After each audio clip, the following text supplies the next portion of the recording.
ભારતીય જનતા પાર્ટીના ગુજરાતમાં આંતરિક વિવાદને કારણે એક સમાચાર બીજા પણ સામે આવ્યા છે અને ખૂબ ચર્ચિત સમાચાર છે કે ભારતીય જનતા પાર્ટીના અધ્યક્ષ કે જે સી.આર. પાટીલ જ્યારથી જે નામ આવ્યું અને પછી જ્યારથી એ ચર્ચા લાગી અને સી.આર. પાટીલનું એક નિવેદન આવ્યું હતું કે ભાઈ હવે મને મુક્ત કરો મારી જવાબદારીમાંથી, ત્યાર પરથી ચર્ચાઓ ખૂબ વધી હતી કે હવે ભારતીય જનતા પાર્ટીના ગુજરાતના અધ્યક્ષ કોણ હોઈ શકે। ઘણા બધા એવા નામો સામે આવ્યા હતા કે જેની અંદર મહોર પણ લગાવવામાં આવી હતી અને ત્યારે હવે એવા સમાચાર સામે આવ્યા છે અને ત્યારે અમે પહેલા પણ કીધું હતું કે કમૂરતા પછી કદાચ નામ જાહેર થઈ શકે છે, કારણ કે અમિત શાહ અત્યારે ગુજરાત પ્રવાસે છે।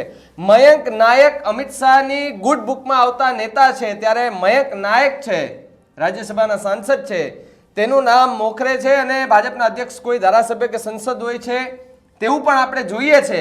પરંતુ જે નામ સામે આવ્યું છે ને અમારા સૂત્રો પાસેથી માહિતી મળી છે કે મયંક નાયક છે તેના નામ ઉપર મહોર લાગી શકે છે। હાઈકમાન્ડ ઓબીસી નેતા પર પસંદગીનો કળશ ઢોળે તેવી ચર્ચાઓ પણ ચાલી રહી છે। આ ચર્ચામાં સૌથી મજબૂત નામ મયંક નાયકનું હોવાનું સામે આવ્યું છે, કારણ કે આ ચર્ચા છે, ચર્ચાનો હવે અંત આવવો પણ જરૂરી છે, કારણ કે ક્યાં સુધી એ અધ્યક્ષ વગરનું ગુજરાતમાં એ કહે ને કે પાર્ટી ચાલશે, અધ્યક્ષો નિમણૂક કરવી જ પડશે। પરંતુ ભારતીય જનતા પાર્ટીની અંદરો અંદરના કંઈક વિખવાદો છે કે તે આમાં કંઈક મોડું પણ પાડતું હોય તે રીતે આપણે કહી શકીએ છીએ, કારણ કે ઉદય કાનગડ પણ ઓબીસી ચહેરો છે, પરંતુ મયંક નાયક છે કે જેમનું નામ લગભગ બધી જગ્યાએ ચર્ચાઈ રહ્યું છે અને આમ તો અમિત શાહના ખાસ પણ કહેવાય છે, કારણ કે રાજ્યસભાના સાંસદ આમ તો કહીએ છીએ કે ધારાસભ્ય અથવા તો કોઈ એવા નેતા કે જેમનું નામ સારું હોય, મોખરે હોય, કામ સારું હોય, તેને કોઈ મોટું પદ વારણ મળી શકે છે। ત્યારે મયંક નાયકનું નામ છે તે અત્યારે ખૂબ મોખરે જોવા મળી રહ્યું છે। ત્યારે સી.આર. પાટીલે આની પહેલા પણ એક સભાની અંદર કહ્યું હતું સુરતમાં કે ભાઈ હવે મને મારી જવાબદારીથી મુક્ત કરો અને એક સારા અધ્યક્ષની નિમણૂક કરો, કારણ કે હવે હું બધી જગ્યાએ પહોંચી નથી શકતો। હવે અધ્યક્ષ બન્યા, હવે અધ્યક્ષની જે જાહેરાત છે ને એના પર પણ મહોર લાગી છે, ત્યારે સમગ્ર ચર્ચા કરવી છે। જગદીશભાઈ મારી સાથે છે, વરિષ્ઠ પત્રકાર જગદીશભાઈ। મયંક નાયકનું નામ પર ખૂબ મહોર લાગી રહી છે, કઈ રીતે જુઓ છો? જુઓ, મારી પાસે તો બહુ વિશ્વસનીય સૂત્રો પાસેથી વિગતે હતી। આ સંગઠનમાં જે લોકો સક્રિય છે એને પણ અંદાજ આવી ગયેલો છે, કારણ કે મયંક નાયક ભારતીય જનતા પાર્ટીનું જે હાઈ કમાન્ડ છે એના તમામ પેરામીટર્સમાં ફિટ બેસે છે। નંબર 1 પેરામીટર્સ નંબર 1 કે તમામ તાલુકા જિલ્લા પ્રમુખો અને મહાનગરપાલિકાઓના પ્રમુખો એટલે કે મહાનગરોના ભાજપના પ્રમુખો નિમવાની જે જવાબદારી માટે આખી એક સમિતિ બનાવી હતી હાઈકમાન્ડે ભારતીય જનતા પાર્ટીએ, એના વડા જે હતા 3-4 એમાં મયંક નાયક મુખ્ય હતા। હવે આપણે એના ઉપરથી પણ અંદાજ લગાવી શકાય કે મયંક નાયકને જ એની પોતાની ટીમ તૈયાર કરવાની હાઈકમાન્ડે છૂટ આપી હોય, કારણ કે એની પસંદગીના જ લોકો હોય તો ભવિષ્યમાં એ કામ લઈ શકે। નંબર 1 નંબર 2 મયંક નાયક ઓબીસી ચહેરો પણ છે, જે ભારતીય જનતા પાર્ટીને અત્યારે સૌથી વધુ આવશ્યકતા છે ઓબીસી બેંકને પોતાની તરફ કરવા માટે। અને નંબર મયંક નાયક અમિત શાહના બિલકુલ ખાસમ ખાસ છે। અમિત શાહની ચૂંટણી જયારે ગાંધીનગરમાં તેઓ લડ્યા હતા ત્યારે પણ મયંક નાયક જ પ્રભારી હતા, એટલે મયંક નાયક પાછા ભારતીય જનતા પાર્ટીની યુવા બ્રિગેડ માંથી અત્યારે આગળ આવેલા છે અને રાજ્યસભાના સભ્ય છે। એટલે આપણે જાણીએ છીએ બે લોકોની ક્રાઇટેરિયા લોકો પસંદગી કરતા હોય ભારતીય જનતા પાર્ટી વાળા, એક યા તો એ ધારાસભ્ય હોય યા તો એ સંસદ સભ્ય હોય, તો આમાં એ સંસદ સભ્ય પણ છે। બીજું, એને યુવા ટીમ તૈયાર કરવાની એટલે કે નવી જનરેશન ઉપર પણ એની પકડ હોય, તો મયંક નાયક એમાં પણ સ્વાભાવિક જ કાબિલ સાબિત થાય છે। ત્રીજું, ઓબીસી વોટ બેંક જેની અત્યારે ભારતીય જનતા પાર્ટીને અત્યંત આવશ્યકતા છે, તો મયંક નાયકનો ચહેરો ઓબીસીમાં પણ ફિટ બેસે છે। અને ચોથું, વિશ્વસનીયતાની કસોટી પર મયંક નાયક ખરા ઉતરે તેમ છે, પણ 2 વખત રહી ચુકા છે। એટલે આમ સરવાળે તમે જોતા મયંક નાયક હવે પછી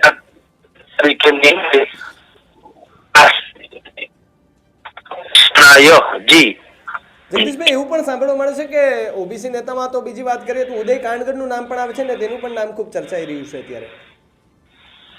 નામ સાહેબ અર્જુનસિંહ ચૌહાણ છે, એમ નામ તો પાછા જે છે વિશ્વકર્મા એનું નામે આવતું, નામ અનેક માં આવે. પછી તો એવી વાત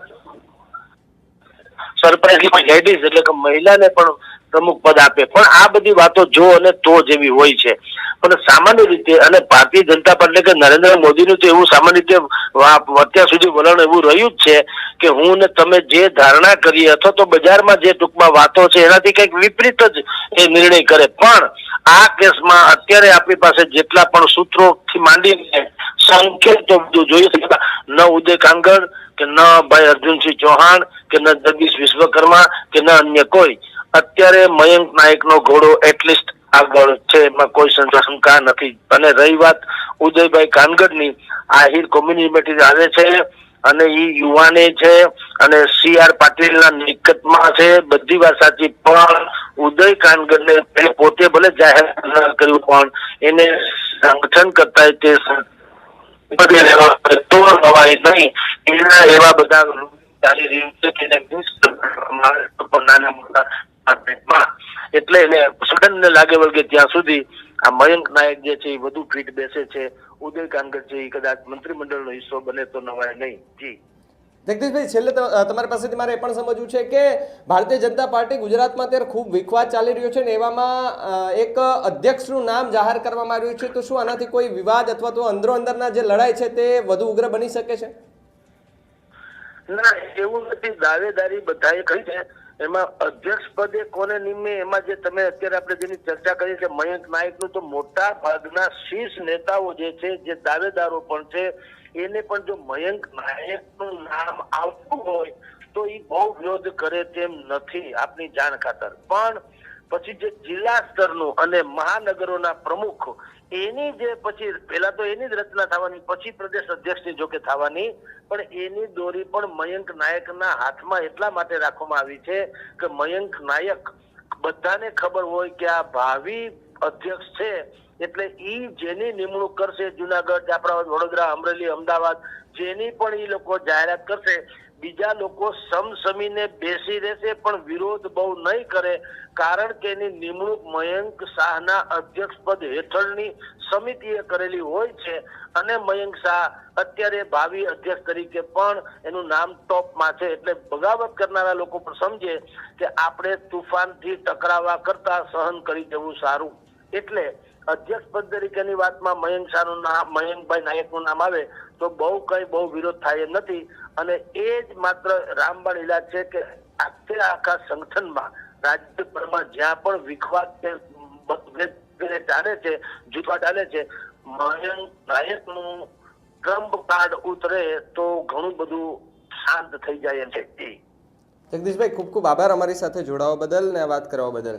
તો જે રીતે આપણે આખી ચર્ચા કરી અને વરિષ્ઠ પત્રકાર જગદીશભાઈ મહેતા પાસેથી જાણવાના પ્રયત્ન કર્યા કે જે મયંક નાયકનું નામ સામે આવ્યું છે અને મોખરે નામ છે, અને જે સૂત્રો પાસે એવા પણ સમાચાર મળ્યા છે કે ભાઈ CR પાટીલ છે કે જેમણે પહેલા નિવેદન આપ્યું હતું અને એ નિવેદન બાદ હવે એમણે કહી દીધું હતું કે ભાઈ કોઈ સારા એવા અધ્યક્ષ જોઈએ કે જે ગુજરાતની જનતા માટે અને નેતાઓ માટે પણ સક્ષમ હોય ને કામ કરી શકે છે. ત્યારે મહત્વના સમાચાર એ સામે આવ્યા હતા. ત્યારબાદ એ ચર્ચાઓ થોડી શાંત થઈ ગઈ હતી, કારણ કે એના ઉપર સૌ કોઈએ ચર્ચા કરવાનું મૂકી દીધું હતું, કારણ કે એક નામ ઉપર મહોર લગાડવાની હતી અને સૌ કોઈ જાણે છે કે એ કમૂરતા પછી પણ એ આખું જે મામલો છે એ બહાર આવી શકે છે. પરંતુ અત્યારે એ સમાચાર આવ્યા કે મયંક નાયક છે, રાજ્યસભાના સાંસદ છે, તેના નામ ઉપર 100% મહોર લાગી ગઈ છે. એમને ટીમ તૈયાર કરવાની વાત પણ કહી છે. જે રીતે વરિષ્ઠ પત્રકાર જગદીશભાઈ મહેતાએ કહ્યું કે યુવાની ટીમ બનાવવાની પણ વાત ચાલી રહી છે. આવું ત્યારે જ થાય કે એમને કંઈક જવાબદારી સોંપવાની હોય છે અથવા તો જવાબદારી સોંપાવાની હોય છે. એ પહેલા જ એમની કામગીરી જે છે તે ચાલુ કરવાની હોય છે. ત્યારે આવા એંધાણો પણ મળી રહ્યા છે. પરંતુ ભાજપના અધ્યક્ષ કોઈ ધારાસભ્ય કે સંસદ હોય છે તે વાત પણ આપણે સૌ કોઈ જાણીએ છીએ. ને જે ઉદય કાનગડની જે વાત કરીએ આપણે, ઘણા બધા એવા નેતાઓ છે, ઓબીસી નેતાઓ છે, પરંતુ અત્યારે જે નામ સામે આવ્યું છે એ નામ ઉપરથી તો એવું લાગે છે કે મયંક નાયક જ ભારતીય જનતા પાર્ટીના ગુજરાતના અધ્યક્ષ બની શકે છે તેવા સૂત્રો પાસેથી સમાચાર સામે આવી રહ્યા છે. આ મુદ્દે તમારું શું માનવું છે અમને કમેન્ટ કરીને ખાસ જણાવજો. તો આવા જ વધુ સમાચાર માટે આપ જોતા રહો ન્યૂઝ રૂમ ગુજરાત. નમસ્કાર.